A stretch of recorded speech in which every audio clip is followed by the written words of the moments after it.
Hello guys, it's Genevieve Taberi Normal. Bago ko lang ito na-harvest doon sa garden namin guys. Alam naman natin na hindi madaling magtanim. Sa asawa ko yan guys, yung mga boxes doon na sa kanya yun. Ito yung sili na tinanim ko doon sa parang lights lang. Ito doon sa yung glass ni Frank na parang sa ilalim. Mayroon pang natira. Yan, binili namin. Yan, another story. Yan, cedar ko yan guys. Cedar.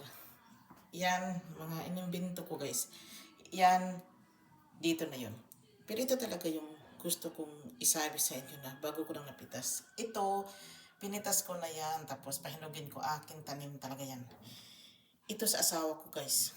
Tumawa siya dahil akala niya hindi mamunga kasi parang imposible. Pero namunga na siya kakainin ko na. Guys, dito na lang ako. Maraming salamat. Bye-bye.